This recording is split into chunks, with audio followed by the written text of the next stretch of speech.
வணக்கம். நகைச்சுவை நடிகர் கவுண்டமணி. ஆனால் நீங்கள் நடுவில் கொஞ்ச நாளைக்கு முன்னாடி வந்து கவுண்டமணி கட்சின்னு இன்னொருத்தரை சொல்லிட்டீங்க. பட் நான் ஒரிஜினல் கவுண்டமணி சாரை பற்றி கேட்குறேன். இந்த ஒரிஜினல் கவுண்டமணி சாரை உங்களுக்கு எவ்வளோ பிடிக்கும்? ஏன்னா நான் எப்போல்லாம் வந்து ரொம்ப டவுனாக இருக்குமோ அப்போல்லாம் வந்து இந்த கவுண்டமணி காமெடி பார்த்து பயங்கரமாக என்ஜாய் பண்ணுறது. ஒரு நக்கல் நையாண்டி, அவர் கேட்குற விதம், அந்த அதாவது என்னென்னா எனக்கு ரொம்ப பிடிச்சது அந்த உழைப்பாளி எல்லாம் படத்தில் வந்து ஒரு இடத்துல உட்காருவார். சார் நான் ஃபேமிலியோடு வந்திருக்கேன் சார், இன்றைக்கி ஒரு நாள் ஃபேமிலியில் நினச்சிக்க போடா அப்படின்னு. அதெல்லாம் வந்து ரொம்ப நேச்சுரலாக ஒரு விஷயம் செய்வாப்பில். நீங்கள் எந்த அளவுக்கு கவுண்டமணியை வந்து பயங்கரமாக என்ஜாய்? அதாவது என்ன அப்படின்னா, இந்த கார்ப்பரேட் கலாச்சாரம் வந்த உடனே என்ன பண்ணிட்டாங்கன்னா, இந்த ஒரு விஷயம் பேச ஆரம்பிச்சேன், பாடி ஷேமிங். புதுசாக வீணாக ஒரு பேர் வச்சுருக்கேன், பாடி ஷேமிங் பண்ணக்கூடாது. நாங்கள் ஏன்டா ஷேமிங் பண்ணுறோம்? அவன் அப்படி தான் இருக்கான். அது வந்து ஒருத்தன் ஒரு மாதிரி இருக்கான்னு வச்சுங்களேன், ஒரு ஷேப்பாக இருக்கான்னா அவன் ஷேப்பாக தான் இருக்கான், அதை நீ வெளியே சொல்லாத அப்படின்னு சொல்லுங்கள். புரியுதா உங்களுக்கு? ஒருத்தனை நீ கேலி பண்ணாத அப்படின்றது வந்து, நீ வந்து நீ பாடி ஷேமிங் பண்ணாதன்ற பேர் தப்பு. இவன் ஷேமிங் பண்ணல, ஒருத்தன் அப்படி இருக்கான், அதை பற்றி நீ சொல்லாத, அதை சொல்கிறது வந்து தப்பு. ஒருத்தருடைய உடம்பை வந்து உருவ அமைப்பை வச்சு அதை வச்சோ கேலி பண்ணக்கூடாது அப்படின்றது ஒரு இதாக இருக்குது.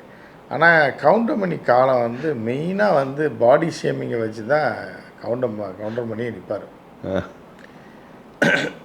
ஏன்னா இந்த 2000 வருஷம் மனிதர் ஆரம்பித்த காலத்துலேருந்து பார்த்தீங்க அப்படின்னா, சொல்லும் போது இல்லை, எனக்கு ரொம்ப பிடிச்ச ஒரு காமெடி பிரம்மாண்டம் ஞாபகம் வருது. கிளவி ஊமங்க பாடுமா, அதெல்லாம் வந்து இப்போ எடுக்கவே முடியாது. ஏன்னா அது அவங்களுடைய குறைகளை சொல்கிற மாதிரி, இப்போ இருக்கு. அது இப்போதைக்கு எடுக்க முடியாது. அதுக்கப்புறம் அதை அப்படியே டேக் ஓவர் பண்ணி போனது சந்தானம் போனாப்புல. நல்லா தான் இருந்துச்சு, பார்க்குறது சூப்பராக இருக்கும். சந்தானம் காமெடியெலாம் எனக்கு ரொம்ப ரொம்ப பிடிக்கும். அப்புறம் வந்து சங்கூதர வயசில் சங்கீதா தான் வந்து டாப். அதில் புரியுதா அவங்களுக்கு? அதில் என்ன அப்படி ஒரு பெரிய முக்கியமான விஷயம் ஏன் நிறுத்தினேன்னா, ஏன்னா அந்த சங்கீதாங்கிற பேரில் வடிவேலும் ஒரு காமெடி பண்ணியிருக்காரு. சங்கீதா சைவம், அவர் சைவமாக இருந்தால் என்ன, அசைவமாக இருந்தால் என்ன. இப்போ சங்கூதர வயசில் சங்கீதா எப்படின்னு பார்த்தீங்கன்னா, அந்த காலகட்டத்தில் சங்கீதான்ற, அதாவது நம்ம ஏற்கனவே பேசியிருக்கோம், பேரை வச்சே வருஷத்தை கண்டுபிடிச்சிடலாம். ஆமாம், 60ல் பிறந்தவன், 40ல் பிறந்தவன், அது கரெக்டு, 30ல் பிறந்தவன், இப்போ 70ல் பிறந்தவன், 90ல் பிறந்தவன் கண்டுபிடிச்சிடலாம். அந்த மாதிரி அந்த 80ஸில், இப்போ 70ஸில் பிறந்ததெல்லாம் சங்கீதான்னு பேர் வைப்பாங்க. 70ஸில் பெண்களுக்கு வந்து பார்த்திங்கன்னா கவிதா, அதாவது கவிதான்ற பேர் வந்து இவர் வச்சிட்டார், கண்ணதாசன் தெரியாதனமாக வச்சிட்டார் அவங்க பொண்ணுக்கு. யாருக்கு கவிதா, உடனே கவிதா கவிதான்னு வைக்க ஆரம்பிச்சிட்டாங்க. அவர் கவிதை எழுதுறதுனால கவிதான்னு பேர். ஆமாம், அதாவது என் தங்கச்சி பேர் கூட கவிதா தான். என்ன புரியுதா? எங்கள் குடும்பத்திலே என் ஒய்ஃப் பேர் கவிதா. புரியுதா? இது எல்லாமே 70 கிட்ஸ். இதெல்லாம் நீங்கள் பூராமே சங்கீதான்னு வச்சுருப்பாங்க. சங்கீதா பேர் வரும். சங்கீதா, கமலா இல்லை, கமலாலாம் அதுக்கு முன்னாடி.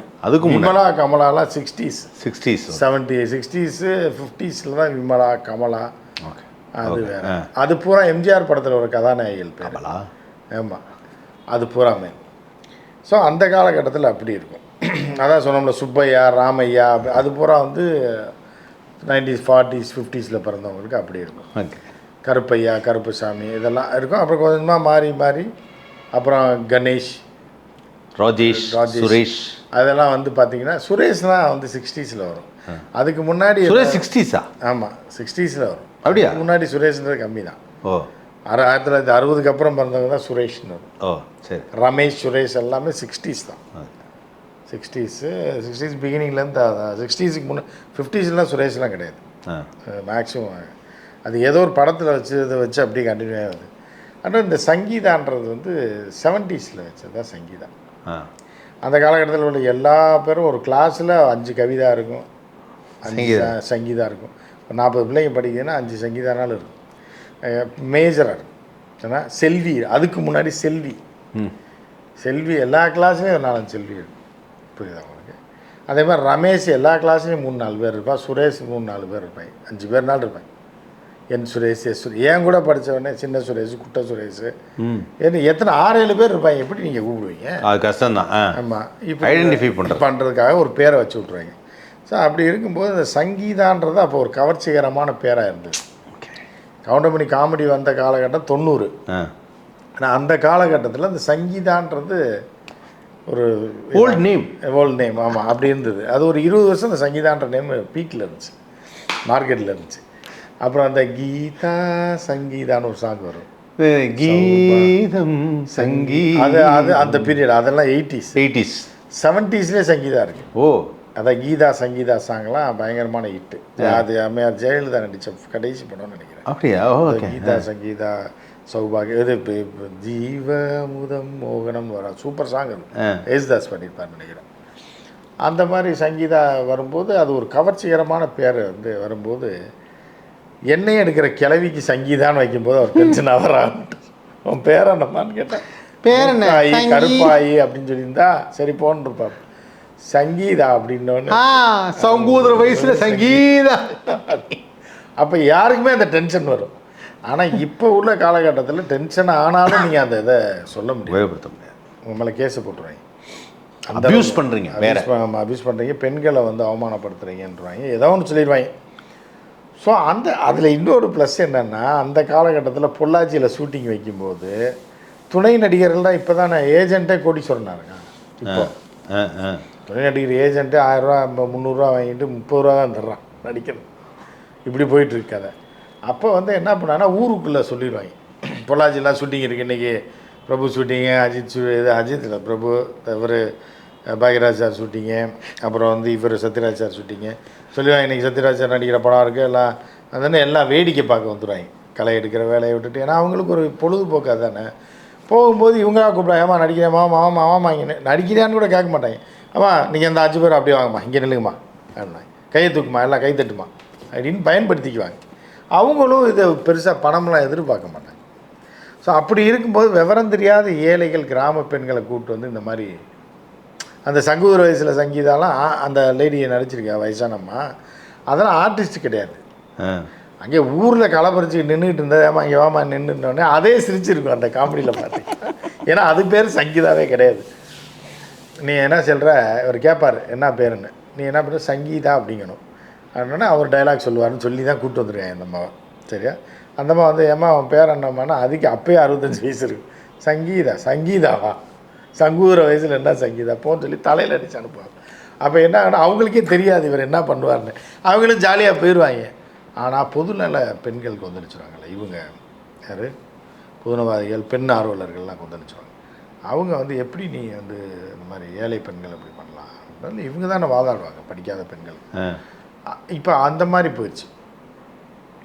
யாருக்கோ எங்கேயோ பிரச்சனைனாலும் இவங்க கேட்கும்போது என்னதுன்னா, அது சரி வழக்குன்னு அந்த பப்ளிசிட்டிக்காக போயிடுதுன்றதுனால இப்போ யாருமே அந்த மாதிரி காமெடி கவுண்டர் பண்ணி பண்ண மாதிரியான காமெடியை இப்போ யாருமே பண்ண முடியாதுன்றதுனால தான் இன்றைக்கி வரைக்கும் அவர் நிற்கிது. அவர் எல்லாரையுமே ஓட்டுவார், ரஜினி, கமல் எல்லாத்தையும் ஓட்டுவார். அந்த கமல் வந்து இந்தியனில் ஓட்டிருப்பாரு, இங்கே சந்துருன்னு ஒரு மானஸ்தன் தானே உனக்கு காணமே அப்படின்னு.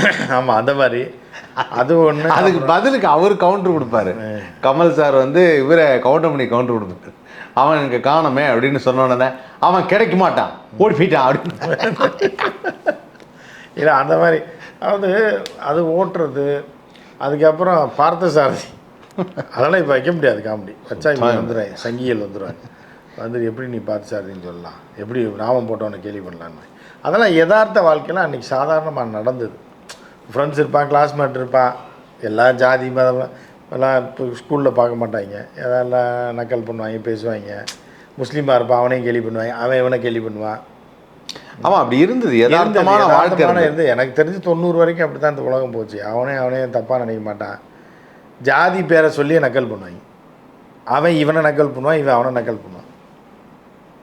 புரியுது? அவன் இதெல்லாம் 90கள் வரைக்கும் எந்த பிரச்சனையுமே கிடையாது பெரிய அளவில். ஆனால் ஜாதி கலவரம்னு ஒன்று நடந்துக்கிட்டு இருக்கும். அது ஒரு பக்கம், ஒரு பக்கம் நீங்கள் சொல்கிறது ஒரு டவுன் சவுத்தில் இருந்துச்சு.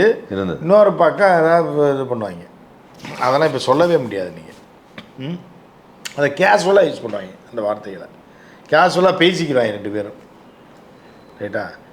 ஸோ அது கேவலமாக இல்லை, நக்கலாக பேசிக்குவாங்க.